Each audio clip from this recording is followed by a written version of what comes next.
పై ప్రభుత్వం సమాధానం చెప్పాలని ఎమ్మెల్యే కాటిపల్లి వెంకటరమణారెడ్డి డిమాండ్ చేశారు. 150 కోట్ల కుంభకోణం ఆరోపణ నిజమా?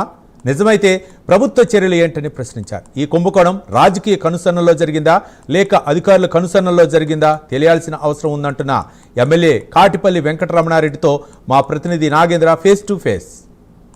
తెలంగాణ రాష్ట్రంలో ఆరోగ్య శాఖ స్కామ్లకి అడ్డగా మారిందంటున్నారు బీజేపీ ఎమ్మెల్యే కాటేపల్లి వెంకటరమణారెడ్డి. ప్రస్తుతం ఆయన మనతో పాటు ఉన్నారు, మాట్లాడించేటటువంటి ప్రయత్నం చేద్దాం. సార్ చెప్పండి, ఈ 150 కోట్ల స్కామ్ని ఏ విధంగా చూస్తారు? ముఖ్యంగా దీనికి సంబంధించి ఏంటి?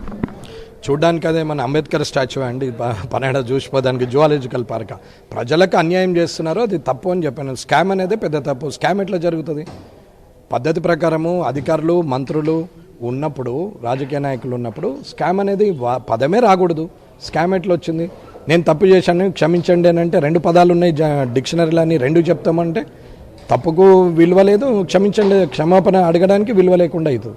150 కోట్ల స్కామ్ జరిగింది అని అన్నప్పుడు, రిజైండర్ ఇచ్చారు ప్రభుత్వం వారు అని అన్నప్పుడు వారు ఓపెన్గా చెప్పాలి. టెక్నికల్ బిడ్ గురించి చెప్పాలి, ఫైనాన్షియల్ బిడ్ గురించి చెప్పాలి, ఏ కంపెనీలు పాల్గొన్నాయి, ఏ కంపెనీకి ఆర్డర్ వచ్చింది, అది మ్యానుఫ్యాక్చరింగ్ డేట్ అయింది, మెడిసిన్స్ ఏవేవి కొన్నాం, డేట్ ఆఫ్ ఎక్స్పైరీ చెప్పాలా. ఇవన్నీ చెప్పకుండా ఎప్పుడో అయిపోయింది, ఎప్పుడో ఉండే అవన్నీ తీసేస్తున్నాం అని అంటే అది తప్పు. ఏంది ఎప్పుడు క్లియర్గా చెప్పచ్చు. మేము 2020లో ఇంత కొన్నాం, 2025 వరకు మ్యానుఫ్యాక్చరింగ్ మనకు ఎక్స్పైరీ కాకుండా ఉండే, 2025లో ఎక్స్పైర్ అయింది, 26లో తీసేస్తున్నాము. ఇది చెప్పండి. సప్లై అన్ని మెడిసిన్కు ఇది హాస్పిటళ్లకు ఇవి డైరెక్టర్ ఆఫ్ మెడికల్ ఎడ్యుకేషన్కి ఇంత ఇచ్చాము, వైద్య విధాన పరిషత్ హాస్పిటళ్లకు అంటే ప్రైమరీ హెల్త్ సెంటరు, అట్లాగే సిహెచ్సి కానీ, ఏరియా హాస్పిటల్ కానీ, డిస్ట్రిక్ట్ హాస్పిటల్ కానీ, జీజీహెచ్ హాస్పిటల్ కానీ, సూపర్ స్పెషాలిటీ హాస్పిటళ్లకు ఇంత సప్లై చేశాం.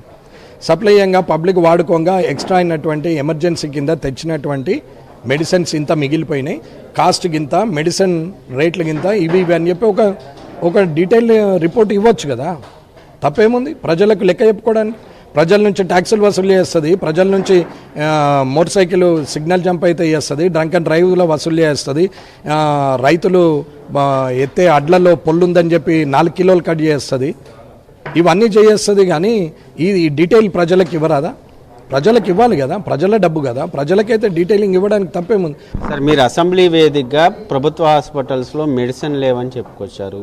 మరి ఇదే అంశం పైన ముఖ్యంగా ప్రభుత్వ హాస్పిటల్స్కి సామాన్య ప్రజలు వెళ్ళాలంటే భయపడే పరిస్థితి ఉంది.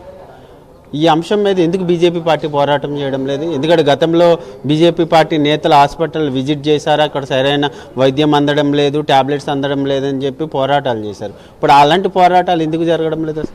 అంటే రోజుపోయి హాస్పిటల్ మీద గొడవ చేస్తే పోరాటమా, లేకుంటే సమస్య పరిష్కారం దిశగా ప్రయాణిస్తే పోరాటమా?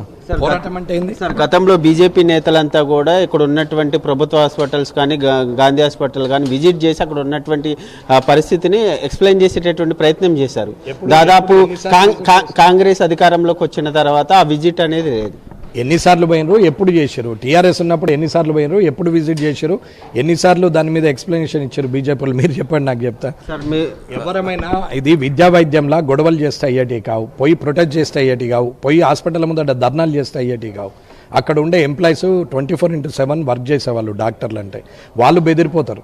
అక్కడ ఉన్న హాస్పిటల్లో ఉన్నటువంటి పేషెంట్లకు ఇన్కన్వీనియంట్ ఉంటుంది. డోర్లు బంద్ చేసి లోపల గొడవ చేసి పోలీసు వస్తే ఓపీలు ఐపీలు అంటే అవుట్ పేషెంట్స్ ఇన్ పేషెంట్స్ భయపడి భయాందోళనలు ఉండే పరిస్థితికి వస్తుంది. కాబట్టి అది డెలికేట్ ఇష్యూ. వెళ్ళడం, చూడడం, అడగడం, దాని మీద రిప్రజెంటేషన్ ఇవ్వడం, ప్రభుత్వంను అసెంబ్లీలో ప్రశ్నించడం, లేకపోతే మండల పరిషత్లో, జిల్లా పరిషత్లో, లేకుంటే గ్రామ పంచాయతీ దగ్గర అక్కడ మాట్లాడే అవకాశం ఉంటుంది తప్ప పోయి హాస్పిటల్ ముందట గొడవ చేయాలంటే ఎమర్జెన్సీ సర్వీసెస్ అది. ఇలా క్రిటికల్ కేర్లో ఉంటారు, ట్రామాలో ఉంటారు, ఐసీయూలో ఉంటారు. పోయి అక్కడ లీడర్లు అందరూ 100 మందిని తీసుకుపోయి అక్కడ గొడవ చేస్తే అక్కడ సర్వీస్ చేసే హాస్పిటల్లో డాక్టర్లు రాగలుగుతారా, చూడగలుగుతారా? గవర్నమెంట్ హాస్పిటల్ అంటే పని చేయగలుగుతారా? అది కాదండి. ప్రభుత్వం తప్పు ఉంది అన్నప్పుడు ప్రభుత్వం మీద నిరసన తెలపాలి. ప్రభుత్వం నిరసన తెలపాలి, పోరాటం చేయాలంటే అది హాస్పిటల్ ముందట చేయడం అనేది కాదు. ప్రభుత్వ లోపాలను గుర్తించి వారికి చెప్పాలి. అది మీడియా మాధ్యమాల ద్వారా చెప్పాలి. తెలంగాణ రాష్ట్రంలో మరి సరికొత్త పార్టీ వచ్చింది, కవితకు సంబంధించినటువంటి టీఆర్ఎస్ పార్టీ. దీనిపైన ఎట్లా పెట్టుకోవడం? ఎవరైనా పార్టీలు పెట్టుకోవచ్చు, ఎందుకద్దండి? దుకాణం పెట్టుకుంటారు, ఇప్పుడు టీవీ మీడియా పెట్టుకున్నారు, అద్దన్నారా? ఎవరన్నా వద్దన్నారా? వెబ్ ఛానల్ పెట్టుకున్నారు, వద్దన్నారా? పేపర్లు పెట్టుకున్నారు, వద్దన్నారా? పార్టీలు పెట్టుకుంటారు, తప్పేముంది? ఆమె ఆలోచన ఏముందో పెట్టుకోవడంలో తప్పేముంది?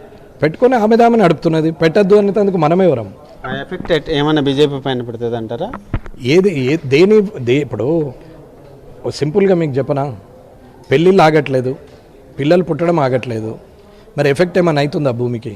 ఆమె బీజేపీని టార్గెట్ చేస్తూ బీజేపీకి సంబంధించినటువంటి ఎంపీలంతా కూడా బానిసలుగా బతుకుతున్నారు, తెలంగాణ ప్రజలకి ఎవరు కూడా పనిచేయడం లేదని.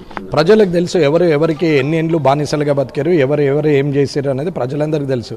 ఒరినోడే హీరో, ఎవరితేనే రాజకీయము, ఎదుటోళ్ళని తిడితేనే రాజకీయము, ఎదుటోళ్ళను దుమ్మెత్తిపోస్తేనే న్యూస్ అనుకుంటే ఆ న్యూస్ నాకు అవసరం లేదు.